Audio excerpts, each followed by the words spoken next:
Hello, BookTube. Welcome back to my 2024 library tour. This is a continuation of my history collection. We have a few shelves left before I finish off history, and then I will proceed to pack them up and try to find space for them because I'm moving. Anyway, so let's get going to this second shelf of this bookcase, which is technically the first shelf because that's really just the top of the bookcase. Anyway, let's get going. First up is A Modern History of Japan, from Tokugawa Times to the Present by Andrew Gordon. So this is I think I've read this before, and if I remember correctly, it's a fairly dense academic general history of Japan. I would like to have more Japanese history in my collection, particularly more focused Japanese history that's not about World War II.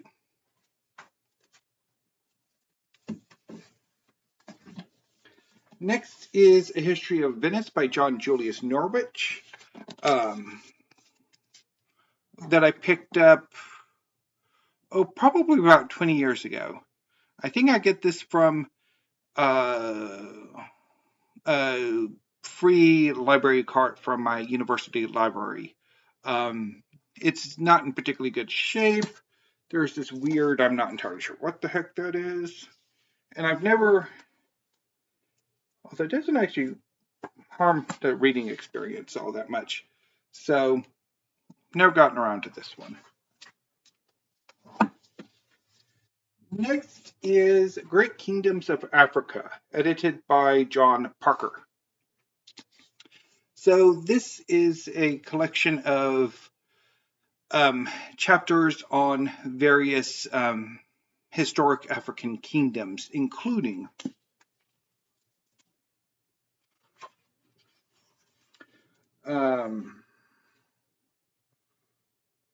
ancient Egypt and Nubia, the Sudan, Ethiopia, the Yoruba and Benin kingdoms, Congo, Buganda, the Hassa kingdoms and the Sokoto Caliphate, the Asante, and the Zulu. Have not gotten around to this yet, although I do have it bookmarked. Next is Red Heat, Conspiracy, Murder, and the Cold War in the Caribbean by Alex von Tunselmann. So this is a history of the Cuban Missile Crisis.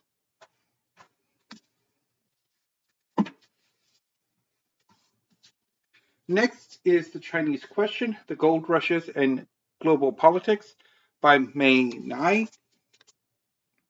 So this is a study of Chinese immigration or migration to various Anglophone countries, not only the United States, but also Canada, Australia, and others.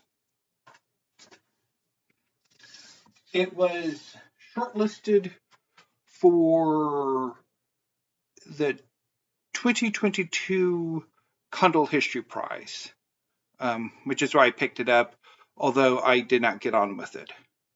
And I'm holding it, I think, for a bill redemption. Next is River of the Gods, Genius, Courage, and Betrayal in the Search for the Source of the Nile by Candice Millard. So this is a history of the search for the source of the Nile. And I picked this up in part because it has been highly recommended. And also, I think I picked it up around the time there was a BookTube reading event focusing on adventure, not just in fiction, but also in like nonfiction as well. But I haven't gotten around to it yet. Next is Prince Charles, The Passions and Paradoxes of an Improbable Life by Sally Bedell Smith. This is a wonderful biography of now King Charles III. I really enjoyed it. I read it several years ago, and I liked it so much that I wanted a copy of my own, which is why I have this one.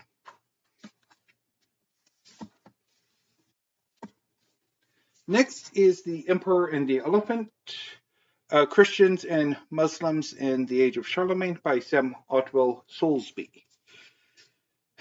This was a very academic study of diplomacy in the early Carolingian period, the reign of Charlemagne, and I did get on with it.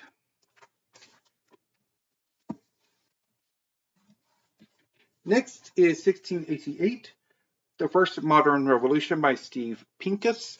So this is the story of the Glorious Revolution, and I have not gotten around to it yet.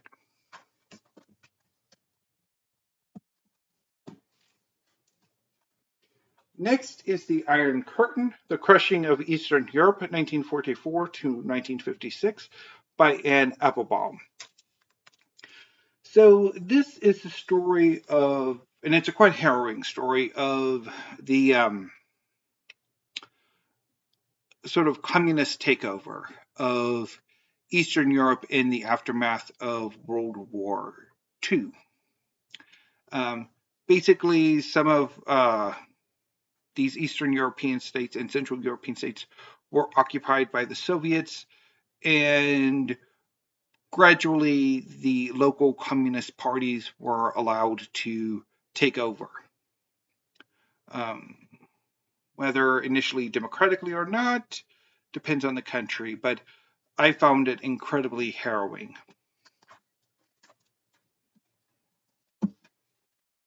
Next is The Habsburg Empire, A New History by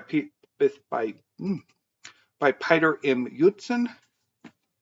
Let's see if this is translated. It is not translated. So this is a fairly academic history of the Habsburg Empire from the reign of Joseph II on through to the dissolution of the empire in the aftermath of World War I.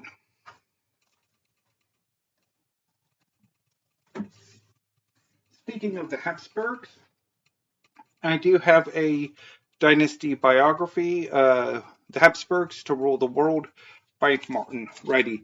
So this book follows the Habsburgs from their origins as Swiss lords. The Habsburg castle is in what is now Switzerland, through to their eventual takeover of what is now Austria, and their gradual assumption of the Holy Roman Emperorship in the later centuries of the Holy Roman Empire, and then the transition of their hereditary lands within and without the Holy Roman Empire into the Austro-Hungarian Empire or the Habsburg Empire, and then the dissolution of the empire and their deposition in the aftermath of World War I.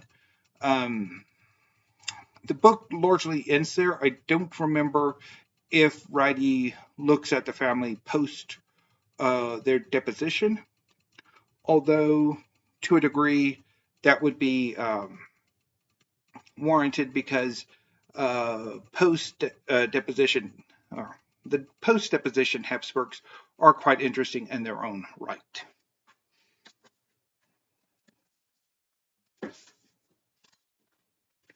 Next is The Last Shah, America, Iran, and the Fall of the Pahlavi Dynasty by Ray Takei. So this is a history of the reign of the Pahlavi family, and particularly the reign of Reza Shah Pahlavi and his eventual deposition in the Iranian Revolution.